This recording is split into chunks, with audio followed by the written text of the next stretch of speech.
அகிலம் மீடியாவின் உலக முக்கிய செய்திகள். முதலில் தலைப்புச் செய்திகள். குவைத் பஹ்ரைனில் அமெரிக்க தளங்களை குறிவைத்த ஈரான் சரமாரி ட்ரோன் ஏவுகணை தாக்குதல். ஹோர்மோஸ் நீரிணைக்கு மாற்றாக சிரியா வழியாக எண்ணெய் வழித்தடம். லண்டன் கிங்ஸ் கல்லூரியில் பாலஸ்தீன ஆதரவு மாணவர்கள் மீது கடுமையான ஒடுக்குமுறைக்கு ஐநா கண்டனம். அலி கமேனியின் உடல் நல்லடக்கம், இறுதி சடங்கிலும் பங்கேற்காத முஸ்தபா கமேனி. தெற்கு ஈரானில் அடுத்தடுத்து 3 குண்டு வெடிப்புகள், அமெரிக்கா தொடர் தாக்குதல். ஸ்பெயினில் கட்டுக்கடங்காத காட்டுத்தீ, 12 பேர் உயிரிழப்பு. போரில் 11 விமானங்கள் வீழ்த்தப்பட்டன, ட்ரம்ப் பரபரப்பு. 20 ஆண்டுகளுக்கு பிறகு வரும் நவம்பர் 28 பாலஸ்தீனத்தில் தேர்தல். அதிபர் ட்ரம்பை கொல்ல ஈரான் சதி, இஸ்ரேலின் உளவு தகவலால் பரபரப்பு. ரஷ்ய எண்ணெய் கிடங்குகள், கப்பல்கள் மீது தொடரும் உக்ரைன் ட்ரோன் தாக்குதல்கள். சூப்பர் டைபூன் பசிபிக்கில் உருவான அதிதீவிர புயல், சீனா, தைவான், ஜப்பானை நெருங்கும் பேராபத்து. தொடர்பான விரிவான செய்திகள். கடந்த 4 மாதங்களாக அமெரிக்கா ஈரான் இடையே நீடித்த போர் கடந்த வாரம் ஏற்பட்ட புரிந்துணர்வு மூலம் தற்காலிக முடிவுக்கு வந்தது. ஆனால் உடன்பாட்டை மீறி ஹோர்மோஸ் ஜலசந்தியில் ஈரான் வணிக கப்பல்களை தாக்கியதால் ஒப்பந்தத்தை ரத்து செய்த அமெரிக்கா முழுவீச்சில் தாக்குதல் நடத்த தொடங்கியது. இதனால் மத்திய கிழக்கு முழுவதும் மீண்டும் பதற்றம் தொற்றியுள்ளது. தெற்கு ஈரானில் முதன்மை துறைமுக நகரங்களாக பந்தர் அப்பாஸ், சபாஹார், ஜாஸ்க் மற்றும் எல்லைப் பகுதியான அபு மூசா தீவு ஆகிய இடங்களில் உள்ள இராணுவ இலக்குகளை அமெரிக்கா குறிவைத்து தாக்கியுள்ளது. அமெரிக்காவின் தொடர் வான்வெளி தாக்குதல்களுக்கு பதிலடி கொடுக்கும் விதமாக ஈரான் புரட்சிகர காவல்படை குவைத் மற்றும் பஹ்ரைனில் உள்ள அமெரிக்க இராணுவ தளங்களை குறிவைத்து ஏவுகணைகள் மற்றும் ட்ரோன்கள் மூலம் தாக்குதல் நடத்தியுள்ளது. ஈரானின் இஸ்லாமிய புரட்சிகர காவல்படை வெளியிட்டுள்ள அதிகாரப்பூர்வ அறிக்கையின்படி அதன் கடற்படை மற்றும் விமானப்படை இணைந்து இந்த கூட்டு தாக்குதலை நடத்தியுள்ளன. குவைத்தில் உள்ள அரஃப்ஜான் மற்றும் அலி அல் அசலேம் விமானப்படை தளங்கள் மற்றும் பஹ்ரைனில் உள்ள ஹைஃபர் மற்றும் ஜேகிசா ஆகிய அமெரிக்க இராணுவ கட்டுப்பாட்டு மையங்கள் இந்த தாக்குதலில் இலக்கு வைக்கப்பட்டுள்ளன. பஹ்ரைன் மற்றும் கத்தார் நாடுகளில் வான்வெளி தாக்குதல் எச்சரிக்கை சைரன்கள் ஒலிக்க விடப்பட்டன. பொதுமக்கள் அனைவரும் பாதுகாப்பாக வீடுகளுக்குள் இருக்குமாறு அறிவுறுத்தப்பட்டுள்ளது. ஹோர்மோஸ் நீரிணையில் நிலவி வரும் பதற்றமான சூழலுக்கு மாற்றாக வளைகுடா நாடுகளின் எண்ணெயை கொண்டு செல்வதற்கு சிரியாவை ஒரு மாற்று வழித்தடமாக பயன்படுத்துமாறு பிரான்ஸ் பரிசீலித்து வருகின்றது. ஹோர்மோஸ் நீரிணையில் அமெரிக்கா ஈரான் இடையிலான அண்மையான தாக்குதல்கள் உலக எரிசக்தி விநியோகத்திற்கு ஆபத்தை ஏற்படுத்தியுள்ளதாக பிரான்ஸ் வெளியுறவு அமைச்சர் ஜீன்-நால் வெரோட் தெரிவித்துள்ளார். TF1க்கு அளித்த பேட்டியில் உலக சந்தைகளுக்கு தடையற்ற எரிசக்தி விநியோகத்தை உறுதிப்படுத்த பன்முகப்படுத்தப்பட்ட புதிய எரிசக்தி வழித்தடங்கள் அவசியம் என அவர் மேலும் வலியுறுத்தியுள்ளார். மேலும் அவர் பேசுகையில், இந்த நெருக்கடி தொடங்கியதிலிருந்தே நாம் மேற்கொண்டு வரும் அனைத்து முயற்சிகளிலும் ஆங்காங்கே ஏற்படும் வழித்தட முடக்கங்களை மட்டுமே சார்ந்திருக்காமல் இருக்க மாற்று வழிகளை தயார் செய்யும் யோசனையும் ஒன்றாகும் என்று குறிப்பிட்டுள்ளார். பிரான்ஸ் ஜனாதிபதி இமானுவேல் மேக்ரான் சில நாட்களுக்கு முன்பு சிரியாவிற்கு அரசுமுறை பயணம் மேற்கொண்டிருந்த நிலையில் அங்கு சிரிய ஜனாதிபதி அகமது அல்ஷரா தலைமையிலான புதிய அரசாங்கத்துடன் இருதரப்பு ஒத்துழைப்பை மேம்படுத்துவது குறித்து பேசியிருந்ததும் அதன் தொடர்ச்சியாகவே இந்த மாற்று எண்ணெய் வழித்தடத்தை பேச்சுவார்த்தை முன்னெடுக்கப்பட்டு வருவதும் குறிப்பிடத்தக்கது. லண்டனில் உள்ள புகழ்பெற்ற கிங்ஸ் கல்லூரி இஸ்ரேல் பலஸ்தீன போர் தொடர்பாக பலஸ்தீனத்திற்கு ஆதரவாக போராடிய மற்றும் கருத்து தெரிவித்த மாணவர்கள் மீது கடுமையான ஒழுங்கு நடவடிக்கைகள் எடுத்து வருவதாகவும் அவர்களை ஒடுக்கி வருவதாகவும் அதிர்ச்சி தகவல் வெளியாகியுள்ளது. அல் ஜசீரா மற்றும் லிபர்டி இன்வெஸ்டிகேட்ஸ் இணைந்து நடத்திய கூட்டு புலனாய்வில் பிரித்தானியாவில் உள்ள மற்ற பல்கலைக்கழகங்களை விட இந்த கல்லூரியில் தான் அதிகளவிலான மாணவர்கள் மீது இத்தகைய நடவடிக்கைகள் பாய்ந்துள்ளமை தெரிய வந்துள்ளது. கடந்த 2023 அக்டோபர் முதல் 2025 நவம்பர் வரையிலான காலகட்டத்தில் பலஸ்தீன ஆதரவு போராட்டங்களில் ஈடுபட்டதற்காக கிங்ஸ் கல்லூரியை சேர்ந்த குறைந்தது 26 மாணவர்கள் கடுமையான ஒழுங்கு நடவடிக்கை விசாரணைகளை எதிர்கொண்டுள்ளனர். பிரித்தானியாவின் 156 பல்கலைக்கழகங்களில் நடத்தப்பட்ட ஆய்வில் யூனிவர்சிட்டி காலேஜ் லண்டன் 24 வழக்குகளுடனும் ஆக்ஸ்போர்ட் பல்கலைக்கழகம் 18 வழக்குகளுடனும் அடுத்தடுத்த இடங்களில் உள்ளன. மொத்தமாக பிரித்தானியா முழுவதும் 230க்கும் மேற்பட்ட மாணவர்கள் மற்றும் ஊழியர்கள் மீது இந்த விசாரணைகள் நடத்தப்பட்டுள்ளன. அமெரிக்காவிற்கும் ஈரானிற்கும் இடையே மீண்டும் தாக்குதல்கள் ஆரம்பமான சூழ்நிலையில் ஈரானின் முன்னாள் உச்ச தலைவர் அயதுல்லா அலி கமேனியின் உடலடக்கம் செய்யப்பட்டதாக சர்வதேச ஊடகங்கள் செய்தி வெளியிட்டுள்ளன. ஈரானிய ஷியா முஸ்லிம்களின் மிக புனிதமான தலங்களில் ஒன்றான மஸ்கத் நகரில் அமைந்துள்ள இமாம் ரிசா தர்காவில் உச்ச தலைவரின் அடக்கம் செய்யப்பட்டுள்ளது. ஈரானின் படுகொலை செய்யப்பட்ட உச்ச தலைவர் அயதுல்லா அலி கமேனியின் இறுதி சடங்கிற்காக பெருந்திரளான மக்கள் கூடியிருந்த நிலையில் அவரது மகனும் வாரிசுமான மொஸ்தபா கமேனி அந்த இடத்தில் சமூகம் அளித்திருக்கவில்லை என சர்வதேச ஊடகங்கள் செய்தி வெளியிட்டிருந்தன. இறுதி ஊர்வலத்தின் போது கருப்பு உடை அணிந்த ஆயிரக்கணக்கான மக்கள் ஈரானிய கொடிகளையும் பழிவாங்கலை குறிக்கும் சிவப்பு பதாதைகளையும் அசைத்துக் கொண்டிருந்தனர். அத்துடன் சிலர் மறைந்த உச்ச தலைவரின் புகைப்படங்களையும் ஈரான் மீதான கூட்டு தாக்குதலுக்கு ஆஸ்திரேலிய பிரதமர் பெஞ்சமின் நெதன்யாகுவுடன் சேர்ந்து உத்தரவிட்ட அமெரிக்க ஜனாதிபதி டொனால்ட் டிரம்பின் மரணத்தை கோரும் பதாகைகளையும் ஏந்தியிருந்தனர்.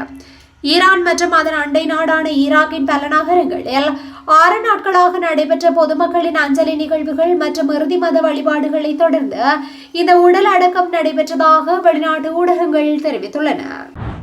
ஓமான் வளைகுடாவிற்கு குறுக்கே உள்ள மூலோபாய முக்கியத்துவம் வாய்ந்த துறைமுகத்தை கொண்டுள்ள தெற்கு ஈரானின் சிஸ்தான் பலூசிஸ்தான் மாகாணத்தின் கொனராக் பகுதியில் 3 குண்டுவெடிப்புகள் நிகழ்ந்துள்ளதாக சர்வதேச ஊடகங்கள் செய்தி வெளியிட்டுள்ளன. விமான நிலையங்கள், தளவாட நெட்வொர்க்குகள் மற்றும் ஃபுசைர் அணு உலை உள்ளிட்ட தெற்கு ஈரானின் பல இடங்களை குறிவைத்து அண்மையில் நடத்தப்பட்ட தொடர் தாக்குதல்களை தொடர்ந்து இந்த குண்டுவெடிப்புகள் நிகழ்ந்துள்ளன.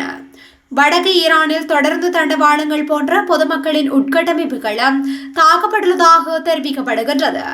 ஈரானிய அதிகாரிகளை மீண்டும் பேச்சுவார்த்தை மேசைக்கு கொண்டு வருவதற்காக அவர்கள் மீதான அழுத்தத்தை அதிகரிப்பதாக ஜனாதிபதி டொனால்ட் ட்ரம்ப் விடுத்த எச்சரிக்கைகளை தொடர்ந்தே இந்த தாக்குதல்கள் நடத்தப்பட்டுள்ளன.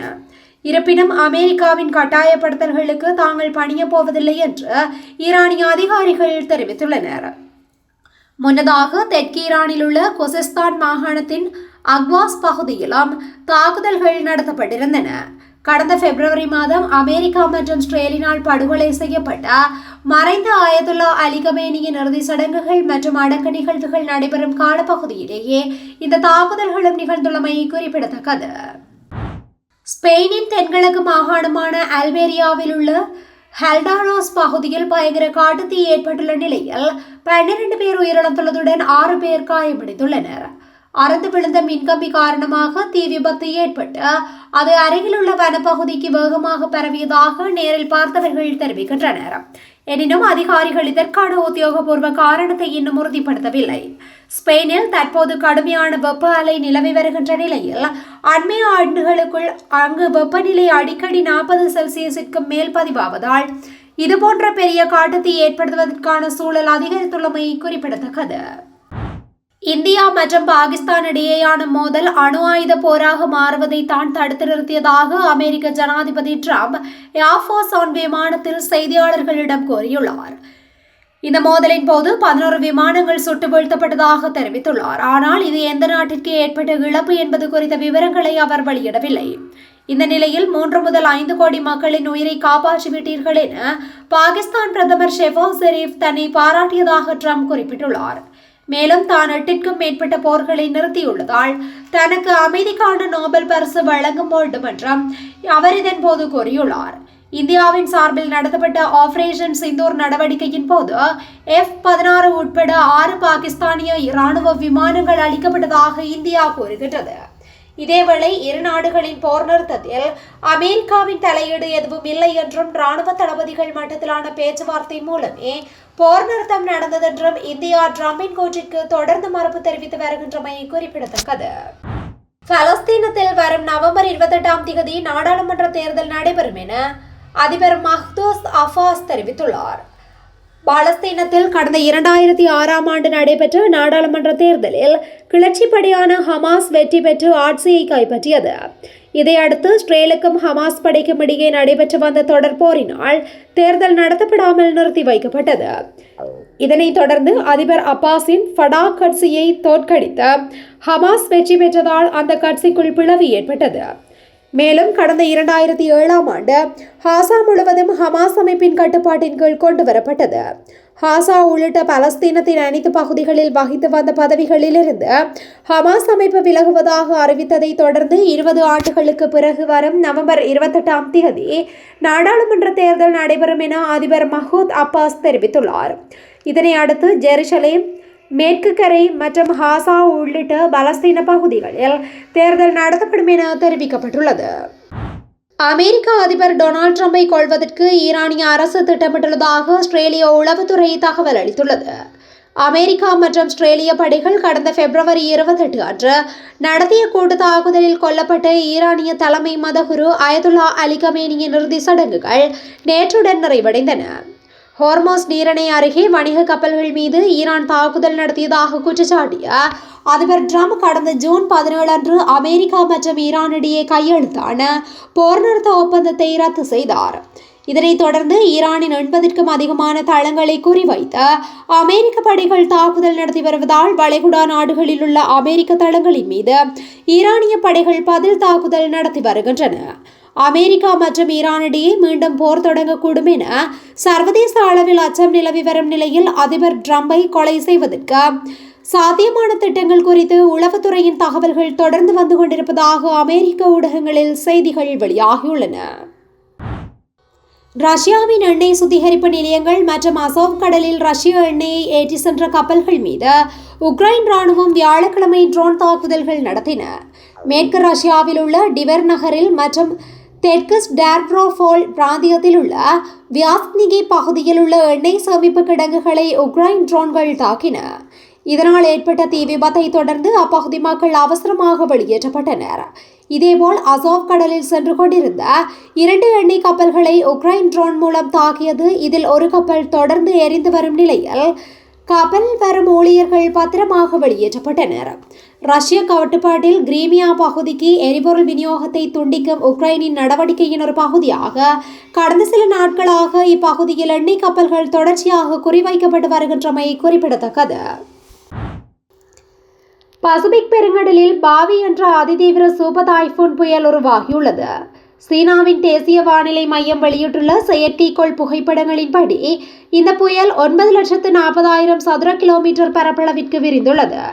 பிரான்ஸ் நாட்டின் ஒட்டுமொத்த பரப்பளவை விட பெரியதாக உள்ள இந்த புயல் சீனாவின் ஜெஜியாங் மாகாணத்தை போல 9 மடங்காகும். ஹாங்காங்கின் நிலப்பரப்பை போல 850 மடங்கு பெரிதாகும். ஆசியாவில் பசிபிக் பெருங்கடலில் ஒட்டிய கிழக்கு கடற்கரை பகுதிகளை நோக்கி நகர்ந்து வருகின்றது. மணிக்கு 20 கிலோமீட்டர் வேகத்தில் வடமேற்கு திசையில் நகர்ந்து வரும் புயல் தைவானை கடந்து சீனாவின் புஜியான் அல்லது ஜெஜியாங் மாகாணங்களுக்கு இடையே நாளை இரவு கரையை கடக்க உள்ளது. புயலின் காரணமாக தைவானின் பங்குச் சந்தைகள் மற்றும் வணிக வளாகங்கள் இன்று மூடப்பட்டன. தலைநகர் தைபேயில் பள்ளிகளுக்கு விடுமுறை அளிக்கப்பட்டுள்ளது. தைவான், ஹாங்காங், ஜப்பான் ஆகிய நாடுகளுக்கு இடையே நூற்றுக்கணக்கான விமானங்கள் ரத்து செய்யப்பட்டுள்ளன. தைவானில் வரலாறு காணாத அளவில் 40 சென்டிமீட்டர் வரை மழை பெய்யக்கூடும் என்பதால் சுமார் 29,000 ராணுவ வீரர்கள் மீட்பு பணிக்காக தயார் நிலையில் நிறுத்தப்பட்டுள்ளனர். புயலின் தீவிரத்தை கருத்தில் கொண்டு சீனாவில் ஆரஞ்ச் அலர்ட் விடுக்கப்பட்டுள்ளது. புயல் நெருங்குவதை ஒட்டி சாங்காய் உள்ளிட்ட முக்கிய நகரங்களில் பலத்த காற்றோடு மழை பெய்ய தொடங்கியுள்ளது. புயலின் போது கடுமையான இடியுடன் கூடிய மழை, ஆலங்கட்டி மழை மற்றும் சுழல் காற்று வீசக்கூடும் என எச்சரிக்கப்பட்டுள்ளது. சீன தலைநகர் பெய்ஜிங்கில் நேற்று பிற்பகல் முதல் அவசர நிலை பிரகடனப்படுத்தப்பட்டுள்ளது. அங்குள்ள பள்ளிகள் மூடப்பட்டுள்ளன. பொதுமக்கள் வீடுகளிலிருந்தே பணிபுரியுமாறு அறிவுறுத்தப்பட்டுள்ளனர். ஜப்பானிலும் இந்த புயல் தாக்கத்தை ஏற்படுத்தும் என எச்சரிக்கப்பட்டுள்ளமை குறிப்பிடத்தக்கது. இத்துடன் இன்றைய நாளுக்கான உலக முக்கிய செய்திகள் நிறைவடைகின்றன. தொடர்ந்து இதுபோன்ற செய்திகளை உடனுக்குடன் அறிந்து கொள்ள அகிலம் மீடியாவுடன் இணைந்திருங்கள். நன்றி, வணக்கம்.